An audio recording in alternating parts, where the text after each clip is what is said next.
benar. Hari ini kita bakalan wawancara dengan Mas Alexander dari komunitas Berkat Yakin, yaitu komunitas teater yang ternama di Lampung.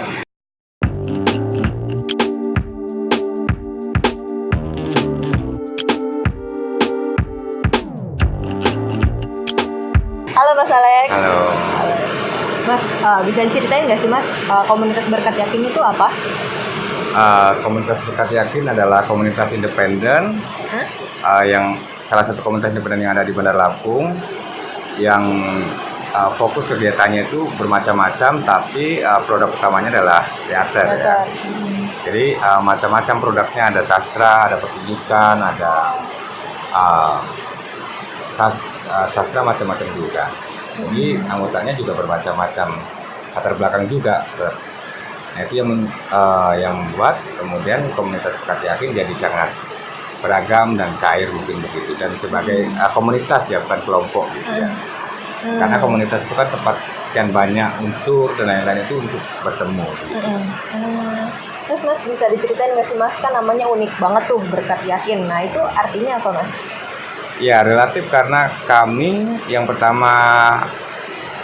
utama adalah kami punya kemauan untuk melanjutkan kreativitas di bidang seni.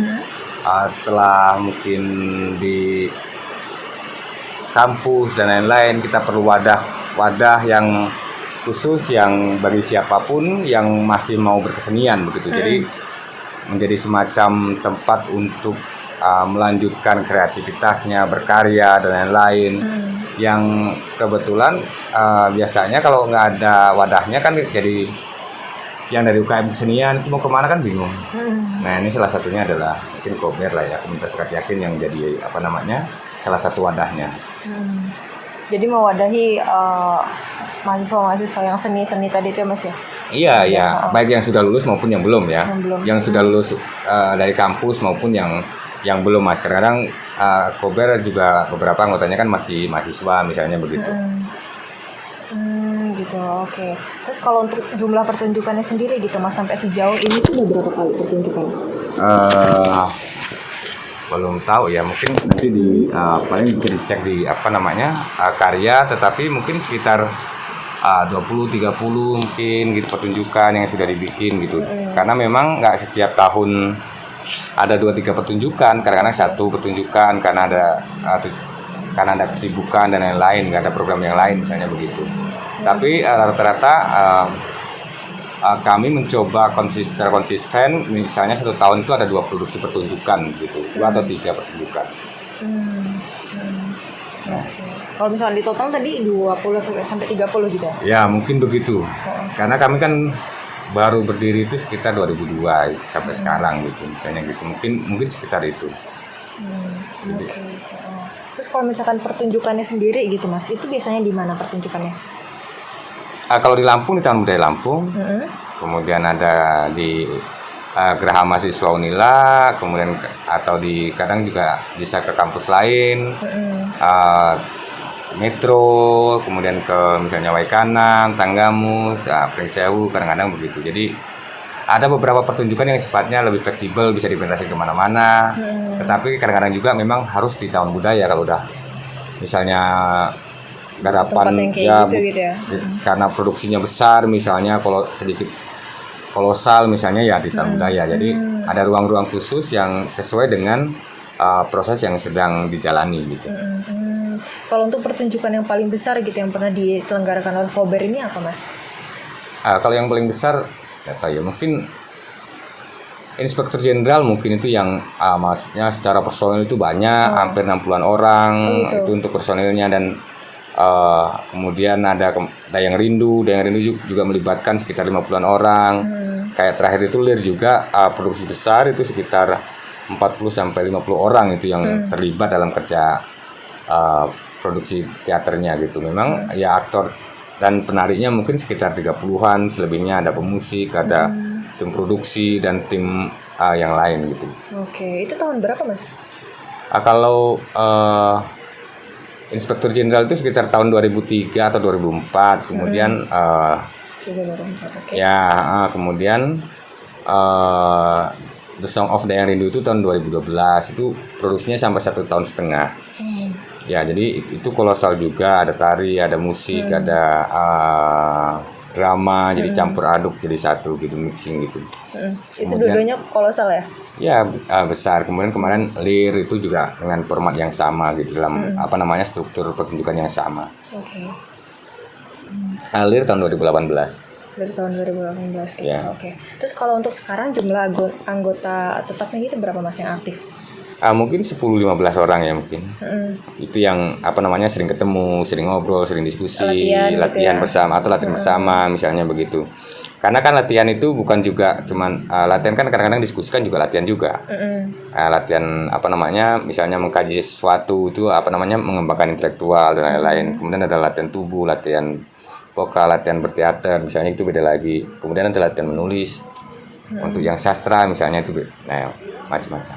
Oke. Terus Mas kan tadi kan udah dijelasin juga kalau misalkan untuk buat pertunjukan yang agak besar gitu itu bahkan sampai 60 gitu, 60 orang, 40 orang. Nah, sedangkan yang aktif sendiri masih 10 sampai 15 orang. Nah, itu nyari kekurangannya di mana, Mas? Kober kan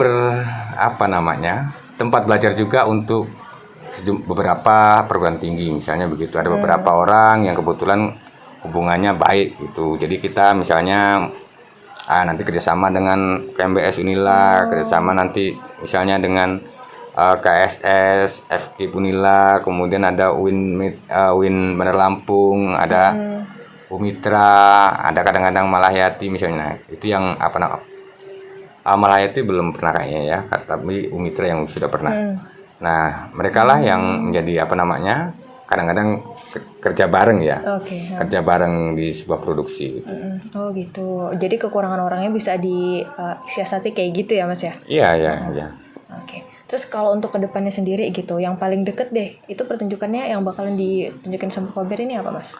Ini mungkin melanjutkan proses yang kemarin ya. Itu Pilgrim Project 1, itu sekitar Februari akhir. Kemudian nanti juga akan peluncuran buku puisi Inggit Putri Marga. Kemudian ada lagi tentang hukum adat Krui yang sudah jadi buku oleh Arman Ajat sama si Habib.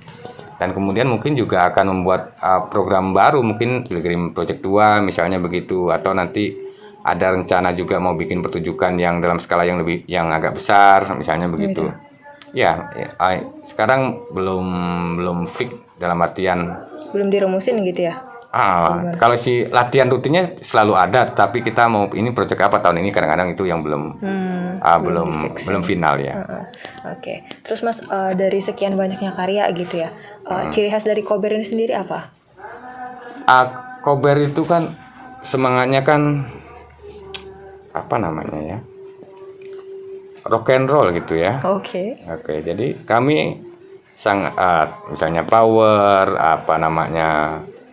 asik, kemudian dia selalu menampilkan hal-hal baru, segar di sebuah pertunjukan. Nah, itu yang menjadi, menurutku itu yang jadi ciri khas Kober. Dan maksudnya setiap individu itu kan punya cara yang unik juga untuk mengekspresikan sesuatu, dan itu juga termasuk di panggung. Jadi kelihatan dia nggak seragam gitu.